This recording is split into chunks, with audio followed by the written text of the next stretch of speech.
Olha, eu estava esperando a repercussão da bomba atômica do Barroso que ele soltou em Brasília contra o Bolsonaro, e não só o Bolsonaro, contra vários integrantes do governo Bolsonaro. Para quem não está sabendo, porque não teve um grande destaque na mídia, apesar que saiu em quase todos os jornais, mas não teve a explicação do tamanho da bomba. O Barroso, ele, desde 2020, ele tem em suas mãos, ele é relator de uma investigação contra o governo Bolsonaro no caso dos Yanomamis.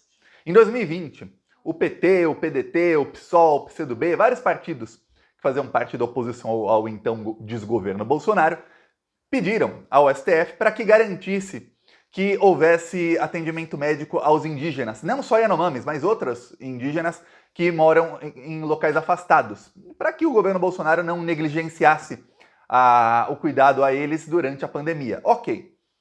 O Barroso, o STF, deu uma série de decisões para o governo Bolsonaro fazer isso, ou seja, para garantir a saúde aos povos indígenas. E o governo Bolsonaro descumpriu quase todas. Ok. Aí agora, no âmbito desse inquérito, desse processo, o Barroso ordena que a Procuradoria-Geral da República, o Ministério Público Federal, o Ministério Público Militar, os militares também, a Polícia Civil de Roraima e a Polícia Federal investigam. São 5 órgãos diferentes. Claro que o PGR e o Ministério Público Federal são os mesmos órgãos, mas um é para pegar quem tem foro privilegiado e outro não. Mas 5 órgãos diferentes investiguem não só o Bolsonaro, mas várias autoridades do governo Bolsonaro por conta do genocídio dos Yanomamis. E o Barroso cita os crimes. Só que tem uma coisa, os crimes que o Barroso citam não é apenas genocídio, tem crime de assassinato também. As penas, eu tô falando aqui nos últimos dias, as penas chegam a 30 anos. Não. No caso do que o Barroso fez, a bomba é maior. As penas vão ao infinito, porque o crime de assassinato, quando é 1, 2, 3, 100 pessoas, aí acoplado com o crime de genocídio, a pena vai ao infinito. O inferno é o limite para a pena.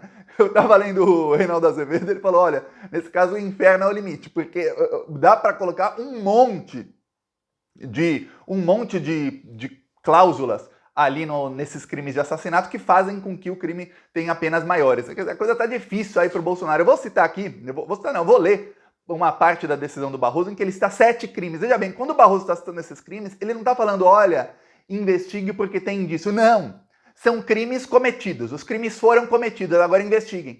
Porque o Barroso, ele é ministro da STF, ele não pode investigar, então ele manda que investiguem. Quando ele cita 5 órgãos diferentes, 2 são do Ministério Público, não vou falar 4 órgãos diferentes, o Barroso, ele quer exatamente, tem investigação, porque são vários órgãos que vão investigar isso em paralelo para punir todos os responsáveis. E ponto final, acabou. Porque se um dos órgãos decidir, não vou investigar porque está aparelhado, tá bom, tem outros para investigar também. Então vai ser muito difícil do bolsonarismo que está sendo depenado, está havendo uma desbolsonarização muito rápida dos órgãos públicos, ser muito difícil do bolsonarismo conseguir aparelhar investigações em tantos órgãos diferentes. Já na Polícia Federal eles não conseguem mais aparelhar, já não dá mais. Na Procuradoria-Geral da República, o Augusto Aras teve uma reunião, quem quiser comenta que eu faço um vídeo só sobre isso, o Augusto Aras teve uma reunião com o Alexandre de Moraes. E aí, nessa reunião, ficou acertado que o Augusto Aras ia para cima do Bolsonaro, e em compensação o Alexandre de Moraes pararia de tomar decisões sem ouvir a Procuradoria-Geral da República, que é um caso de ego do Augusto Aras. Tá. O Barroso agora dá para o Augusto Aras essa chance aí. Se o Augusto Aras não quiser, ok, o Ministério Público Federal, primeira instância, também pode investigar o Bolsonaro, e não só ele, ex-membros do governo Bolsonaro. Se não, também vai ter a Polícia Civil de Roraima.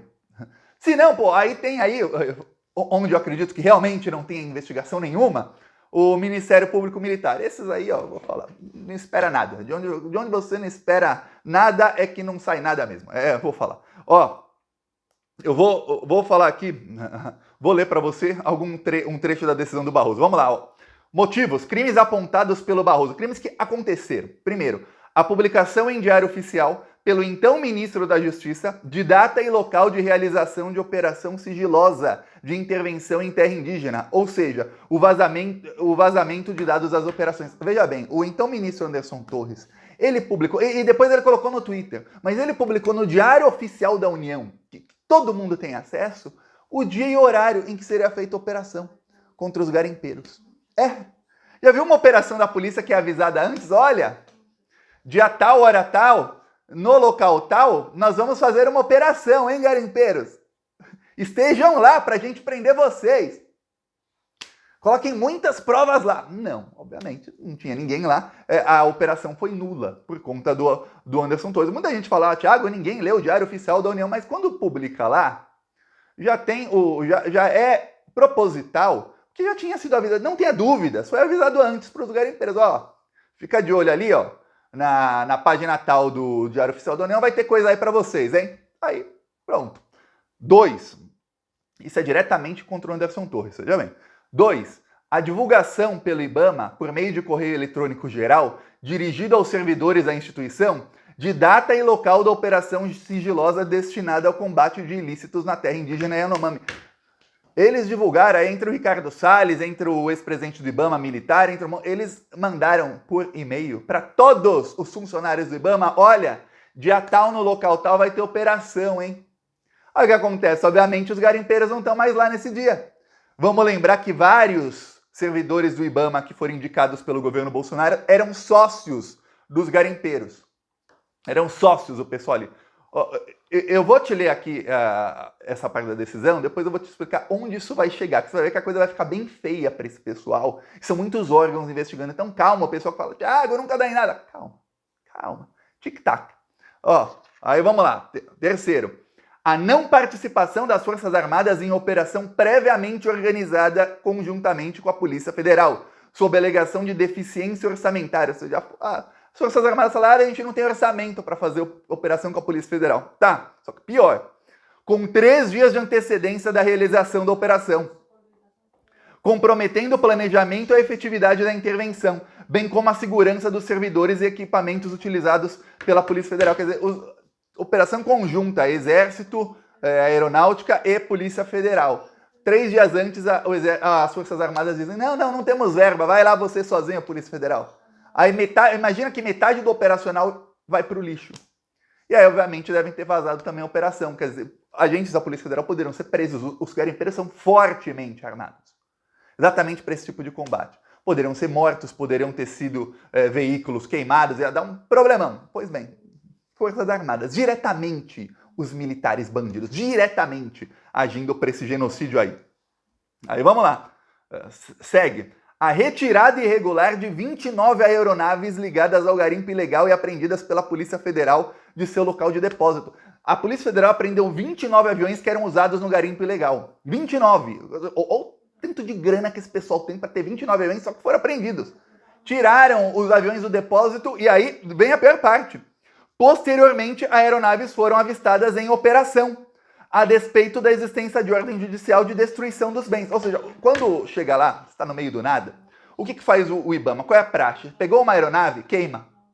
Tiago, mas não é melhor leiloar? Não. Geralmente não dá para você transferir para outro lugar, tudo mais. Corre o risco exatamente de acontecer isso, de roubarem as aeronaves de volta. E é isso. O IBAMA e a Polícia Federal do Bolsonaro e o Exército simplesmente devolveram os aviões para os criminosos. Foram apreendidos e depois estavam em operação novamente. Quer dizer, o governo Bolsonaro estava assim com os criminosos que estavam matando os Yanomami. Você está vendo aqui, você deve ter visto, você que está me assistindo, reportagens da Globo, matérias na grande mídia, mostrando todo o genocídio. Agora você vê o modus operandi como foi feito. E aí o Barroso falando, tem prova de tudo isso. Ele está falando, investiguem. Ele não pode simplesmente ele chegar e falar, olha, eu tô vendo os crimes aqui, eu tenho que mandar prender todo mundo. Não pode, tem que ter uma investigação para ele ir para cima. Agora ele está mandando os órgãos todos investigarem. Aí fala, a falta do controle de tráfego aéreo de Roraima. Foi provado que o tráfego aéreo de Roraima, quando faz... Você já viu alguns aplicativos de tráfego aéreo? Mostra, por exemplo, um avião saiu de São Paulo, foi para Barcelona, sei lá, um voo que eu já fiz alguma vez. Aí tem lá uma linha de São Paulo até Barcelona no mapa. Ok. Quando pegaram os voos que estavam em Roraima, voos ilícitos, voos ilegais, aviões que não deveriam estar voando, era assim o mapa, é linha para todos os lados. Eram centenas de voos todos os dias e a Força Aérea Brasileira simplesmente, eram cúmplices. Obviamente eram cúmplices. Aí ele fala, a falta de adoção de medidas de proteção aos indígenas e a não execução do plano de retirada de invasores de 7 terras indígenas. Isso foi ordem do STF, o governo Bolsonaro fingiu que fez e não fez. Fingiu que fez. O Barroso cita isso em outro momento da decisão. Agora eu falo, alguém que fez tudo isso aí que eu citei. O governo fez tudo isso. Fez isso intencionalmente ou não? Aí você comenta. Agora vamos lá. A lei sobre genocídio no Brasil. A lei sobre genocídio diz o seguinte: você fazer com que uma determinada etnia ou raça ou um determinado povo de determinado local não tenha as suas condições mínimas de sobrevivência. Quem faz tudo isso aí que estava sendo feito? Fora tudo que a gente já sabe, poluindo os rios, queimando as plantações, colocando clubes de tiro sempre em volta das aldeias indígenas. Quem faz tudo isso? Tá. Pergunta eu para você. Tá dificultando a maneira dos indígenas sobreviverem, sim ou não? Quem está levando doenças e está cortando qualquer tipo de ajuda médica aos indígenas, está causando problemas à saúde e problemas psicológicos a essa etnia? Sim ou não? Porque isso é o segundo ponto da lei de genocídio, é você causar problemas físicos ou psicológicos a parte ou a todos os membros de determinada raça, etnia ou pessoas que moram em determinado local, grupo que mora em determinado local. Estavam fazendo isso, sim ou não? 3.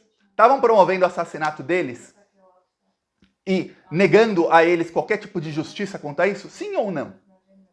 Aí você pega esses 3 pontos e fala, difícil falar que não estava sendo feito. Agora, isso foi feito pelo governo Bolsonaro com dolo, ou seja, eles tinham a intenção de que isso acontecesse. Veja bem, pode não ter sido a intenção, nossa, a gente está fazendo isso só para matar os indígenas, mas se eles estivessem fazendo isso por conta de outro negócio, eles sabiam que corria o risco disso acontecer? Sim ou não? Uma das duas opções. Ou estavam fazendo de propósito, ou eles assumiram o risco disso acontecer. Sim ou não? Fica muito, muito difícil responder que não para essas questões. Fala, não foi. Não foi. Se você respondeu sim para qualquer uma dessas 3 questões, você está enquadrando o Bolsonaro, Anderson Torres e vários militares em crime de genocídio.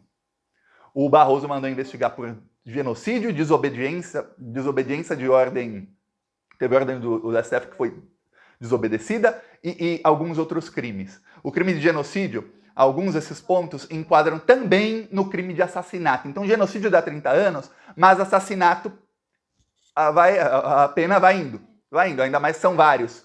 E você vai colocando mais agravantes no crime. Então, eu vou falar. Caiu a casa para o Anderson Torres e para o Bolsonaro. O que eu estava falando aqui de 91 anos de cana para o Anderson Torres era no caso do golpe de Estado. Agora tem outra investigação aí contra o Anderson Torres e o Barroso não vai deixar quieto, não. E eu vou te falar uma coisa, aviso para você. O Barroso, ele planeja se aposentar do STF nos próximos 4 anos, durante o governo Lula.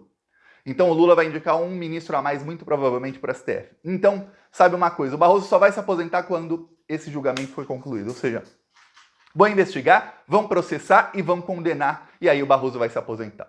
Então, prepara que nos próximos 2, 3 anos, tudo isso, já teremos aí as penas, teremos tudo, vai ser bem rápido, viu? Vai ser bem rápido. Então, para quem fala, nunca acontece nada, porque geralmente eu vou falar, na justiça brasileira demora às vezes 10, 15 anos, gente que é poderosa então consegue fazer demorar mais, nesse caso não. E é praticamente unânime na STF, é 9-2, viu? As opiniões de que esse pessoal todo tem que ser preso. Então tá muito difícil a situação do Bolsonaro, do Anderson Torres e de vários militares. Eu vou falar aí, o Braga Neto, que era ministro da Defesa, a situação dele tá, assim, muito, muito difícil. O antigo comandante do Exército e da Aeronáutica, 2 bolsominions, a situação dele está muito, muito difícil. Quem quer que seja, que aí não sabe, felizmente não sei o nome de todos esses generais aí, quem quer que seja o responsável ali por aquela área, também tem situação difícil. O senhor general Mourão, outro genocida, também tá com a vida muito difícil aí no futuro. Por quê? Porque o general Mourão, ele era o chefe do consórcio Amazônia Legal. Eu às vezes chamava de Conselho Amazônia Legal, que era o Mourão e mais 19 militares. E aí, esses 20 aí também, muito, muito difícil a situação deles. A ver aí os próximos passos. Eu vou falar, prepara, viu? Prepara que daí, é ladeira abaixo para o genocida e para os seus comparsas. Sabemos quem é o chefão da quadrilha, tá por enquanto foragido nos Estados Unidos, mas calma, a casa vai cair para todo mundo. Peço aí sua inscrição no canal. Falou!